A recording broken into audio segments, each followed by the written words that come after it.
మమ్మల్ని మిక్కిలిగా ప్రేమించిన మా ప్రియ పరలోకపు తండ్రి, మీ ఘనమైన శ్రేష్టమైన నామాన్ని బట్టి వేలాది వందనాలు చెల్లిస్తూ ఉన్నాం. ప్రతిదినం మీ రీతిగా మీ పాదాల చెంత చేరి శ్రేష్టమైన మీ వాక్యాన్ని ధ్యానించడానికి మీరు ఇస్తున్న మహాకృపను బట్టి వందనాలు. వాక్యం వింటున్న మా శ్రోతలందరినీ దీవించండి, దర్శించండి, బలపరచండి. ఆత్మ సంబంధమైన ప్రతి ఆశీర్వాదమునిచ్చి ధైర్యపరచండి. అయ్యా, కాంపిటేటివ్ ఎగ్జామ్స్ రాస్తున్నారు బిడ్డలు. మంచి ఉద్యోగాల్లో మా బిడ్డలను ఉంచండి. ఉద్యోగాల కోసం ఎదురు చూస్తున్నారు, వారికి చక్కని ఉద్యోగాల్లో బిడ్డలను ఉంచి నడిపించి ఆశీర్వదించండి. విదేశాల్లో ఉంటున్న మా బిడ్డలందరినీ దీవించండి, ఆశీర్వదించండి. ఆరోగ్యాలతో నింపి నడిపించండి, బలపరచండి. చేస్తున్న డ్యూటీల విషయంలో మీ కాపుదలు ఇవ్వండి. దూర ప్రాంతాలు ఉద్యోగాలు చేస్తున్నారు బిడ్డలు, మీ యొక్క దీవెన, మీ సమాధానం ఇవ్వండి. మీ కృపనిచ్చి నడిపించండి. హాస్టల్ నుండి చదువుతున్నారు బిడ్డలు, చక్కని ఆరోగ్యమును క్షేమమునిచ్చి అయా మంచి జ్ఞానాన్ని బిడ్డలకి ఇచ్చి నడిపించమని అడుగుతున్నాం. అనారోగ్యంతో ఉన్న వారికి ఆరోగ్యము దయచేయండి, బలపరచండి. దూర ప్రాంతాల్లో ఉద్యోగాలు చేస్తున్న బిడ్డలను బట్టి ప్రార్థిస్తూ ఉన్నాం. వారికి మీ దీవెన, సమాధానం ఇవ్వండి. అన్ని సంఘాల్లో ఉన్న సకల పరిశుద్ధులకు మీ కాపుదల భద్రత ఇచ్చి నడిపించమని, మీ కృపలో బలపరిచి నడిపించమని యేసయ్య పరిశుద్ధ నామంలో అడిగి వేడి ప్రార్థిస్తున్నాము తండ్రి, ఆమేన్. అందరికీ వందనాలండి. కీర్తన గ్రంథం 23వ అధ్యాయం మొదటి చరణాన్ని మనం ధ్యానం చేస్తూ ఉన్నాం. ఈరోజు కూడా మొదటి చరణాన్ని మనం ధ్యానం చేద్దామండి. నిన్న ఉపోద్ఘాతాన్ని ఎక్కువ చూసాం. ఈరోజు మొదటి చరణం. యెహోవా నా కాపరి, నాకు లేమి కలుగదు.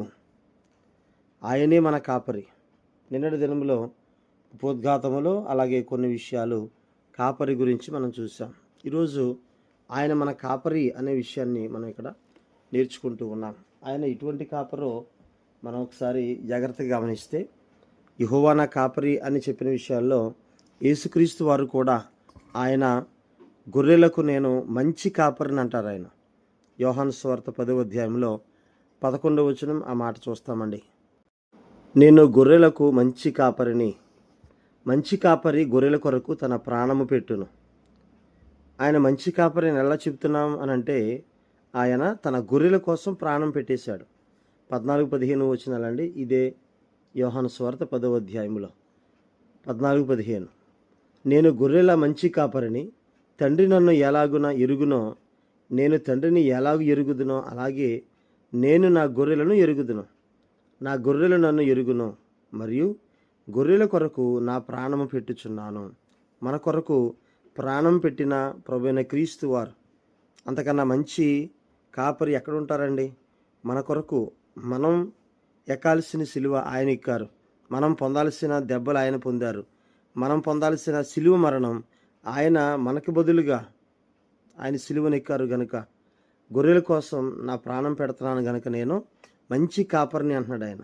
కాబట్టి యేసుక్రీస్తు వారు మొట్టమొదట ఆయన మంచి కాపరి, మన కొరకు ప్రాణం పెట్టేశాడు గనుక ఆయన మంచి కాపరి. రెండవది హెబ్రీ పత్రిక 13వ అధ్యాయం 20-21 వచనాలండి. హెబ్రీ పత్రిక 13వ అధ్యాయం 20-21 వచనాలు కలిపి ఉన్నాయి. గొర్రెల గొప్ప కాపరి అయిన యేసు అను మన ప్రభువును, నిత్యమైన నిబంధన సంబంధమగు రక్తమును బట్టి మృతుల్లో నుండి లేపిన సమాధానకర్తయగు దేవుడు యేసుక్రీస్తు ద్వారా తన దృష్టికి అనుకూలమైన దానిని మనలో జరిగించుచు ప్రతి మంచి విషయములోనూ తన చిత్త ప్రకారము చేయుటకు మిమ్మును సిద్ధపరచునుగాక. ఇక్కడ ఆయన గొప్ప కాపరి అని చెప్తున్నాడు యేసుక్రీస్తు వారు.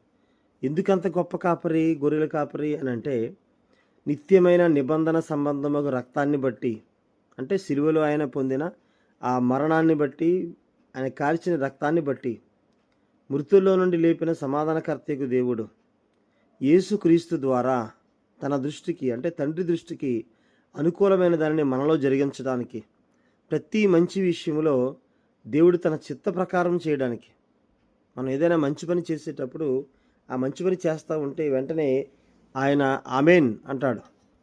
అంటే మంచి పని జరిగించేటప్పుడు తన చిత్త ప్రకారం జరిగించునుగాక, జరిగించడానికి సిద్ధపరచునుగాక అంటున్నాడు.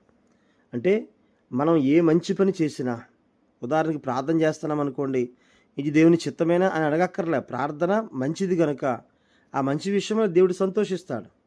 వాక్యం చదవడం మంచి విషయం, మరలా ప్రభు నేను వాక్యం చదవనా వద్దా అని అడగవసరంలా. అది మంచి పని కనుక దేవుడు సంతోషించి వాటిని చేయడానికి సిద్ధపరుస్తాడు, మనల్ని స్థిరపరుస్తాడు. అందుకని ఆయన గొప్ప కాపరయ్యాడు.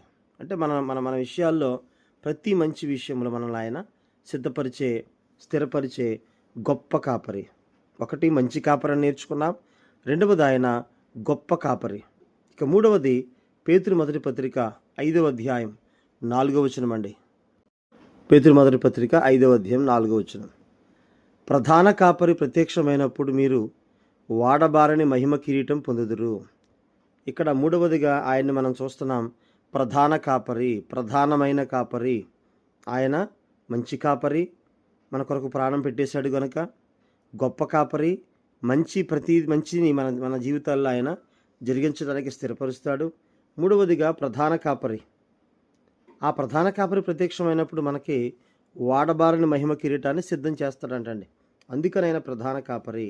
ఎందుకు ఆయన మరింత ప్రధాన కాపరిని మనం చూస్తే 10వ వచనములో, తన నిత్య మహిమకు క్రీస్తునందు మిమ్మును పిలిచిన సర్వకృపానిధియగు దేవుడు కొంచెము కాలం మీరు శ్రమపడిన పిమ్మట తానే మిమ్మల్ని పూర్ణులుగా చేసి స్థిరపరిచి బలపరుచును. అందుకని ఆయన ప్రధాన కాపరి. అంటే మనల్ని తన నిత్య మహిమకు, క్రీస్తులో మనల్ని పిలిచినటువంటి దేవుడు. ఆయన కొంచెం కాలం శ్రమ పడితే చాలు. అంటే ఈ భూమి మీద ఉన్న కొద్ది కాలము, 30 ఏళ్ళో 20 ఏళ్ళో 40 ఏళ్ళో కొంచెం శ్రమ పడితే క్రీస్తు కొరకు, అక్కడ మనల్ని పూర్ణులుగా చేసి పరలోక రాజ్యంలో మనల్ని ఆయన స్థిరపరిచి బలపరుస్తాడు. అందుకని ఆయన ప్రధాన కాపరి, మంచి కాపరి, గొప్ప కాపరి, ప్రధాన కాపరి. అటువంటి యెహోవా, అటువంటి దేవుడు, అటువంటి ప్రభువైన యేసుక్రీస్తు వారు మనకు కాపరిగా ఉంటే గనక నాకు లేమి కలుగదు అంటున్నాడు ఆయన. అంటే నాకు ఏ లోటు ఉండదు అని చెబుతూ ఉన్నాడు. అంటే నాకు కొదువ లేదు అని చెప్తున్నాడు. మన కాపరి మనకు కొదువ లేకుండా అన్నీ ఇస్తాడన్నది మనం ఖచ్చితంగా సందేహించాల్సిన పని లేదు. కారణం ఏంటంటే అన్నీ ఇస్తాడు. అంటే మన కోరికలన్నీ, మనం కోరుకున్నవన్నీ ఆయన ఇవ్వకపోవచ్చు, కానీ ఆయన అనుసరించి ఆయనలో గనక నమ్మకం ఉంచితే మన అవసరం ప్రతి దాన్ని ఆయన తీరుస్తాడు. అవసరాలన్నిటిని ఆయన తప్పనిసరిగా ఇస్తాడు. ఇదే కీర్తనలు 37వ అధ్యాయం 25వ వచనంలో మనం చూస్తే అండి, కీర్తనలు 37:25 అండి. నేను చిన్నవాడనై ఉంటిని, ఇప్పుడు ముసలివాడనై ఉన్నాను. అయినను నీతిమంతులు విడువబడుట గాని వారి సంతానము భిక్షమెత్తుట గాని నేను చూచి ఉండలేదు. నిజమైన విశ్వాసము, భక్తి కలిగి జీవిస్తూ ఉంటే ఖచ్చితంగా దేవుని ఆశీర్వాదం, అంటే దేవుడు నీతిగా జీవించే వారిని, నీతిమంతుల్ని ఆయన విడిచిపెట్టడు, ఆయన చెయ్యి విడువడు. మనం నీతిగా జీవించేటువంటి పరిస్థితులు ఉంటే తప్పనిసరిగా ఆయన మనల్ని, అంటే కొంచెం కాలం శ్రమ పడొచ్చేమో కానీ దేవుడు మనల్ని దీవించి బలపరుస్తాడు. అట్లాగే మత్తయి సువార్త 6వ అధ్యాయం 25 నుండి 33 వరకు అక్కడ విషయాలు చూస్తే ఆహారం గురించి, వస్త్రాల గురించి, నివాసం గురించి, ధనం గురించి చెప్తాడు. మత్తయి సువార్త 6వ అధ్యాయం 25 నుంచి 33 వరకు. అయితే అవన్నీ ఎప్పుడు ఇస్తాడు? మొదట ఆయన రాజ్యాన్ని, నీతిని వెతికితే, ఆయన రాజ్యములో నీతిలో మనం ఉండగలిగితే, నీతిగా జీవించగలిగితే తప్పనిసరిగా దేవుడు మన ప్రతి అవసరాన్ని తీరుస్తాడు. ఫిలిప్పీ పత్రిక 4:19 అండి. ఫిలిప్పీ 4:19. కాగా దేవుడు తన ఐశ్వర్యము చొప్పున క్రీస్తు యేసునందు మహిమలో మీ ప్రతి అవసరమును తీర్చును. కోరికలు వేరు, అవసరాలు వేరు. అంటే తన ఐశ్వర్యము చొప్పున దేవుడు, అంటే ఆయనకి ఎంత ఉందో వాటిలో నుంచి మనల్ని దేవుడు ప్రతి అవసరాన్ని, మన ప్రతి అవసరాన్ని ఆయన తీరుస్తానని చెబుతూ ఉన్నాడు. కాబట్టి మన శారీరక, ఆధ్యాత్మిక జీవితానికి అవసరతలన్నిటినీ కూడా ఆయన తీరుస్తాడు. మన అవసరాలన్నీ కూడా ఆయన తీర్చే దేవుడై ఉన్నాడు. అందుకే కీర్తనకారుడు అంటున్నాడు కదా, యెహోవా నా కాపరి, నాకు లేమి కలుగదు, నాకు ఏ లోటు ఉండదని చెప్తున్నాడు. మనం కూడా ఆయన మన కాపరి. మరి మనం గొర్రెలా జీవిస్తున్నామా? ఆయన కాపరత్వంలో మనం నిజమైనటువంటి నీతివంతమైన గొర్రెలుగా మనం జీవిస్తే, ఆయనే మన కాపరి అని నోటితో చెప్పడం కాదు, ఆయన కాపరత్వంలో గనక మనం జీవించగలిగితే ఏ లోటు లేని స్థితిని, ఏ లోటు లేని ఆశీర్వాదాన్ని దేవుడు సిద్ధపరుస్తూ ఉన్నాడు.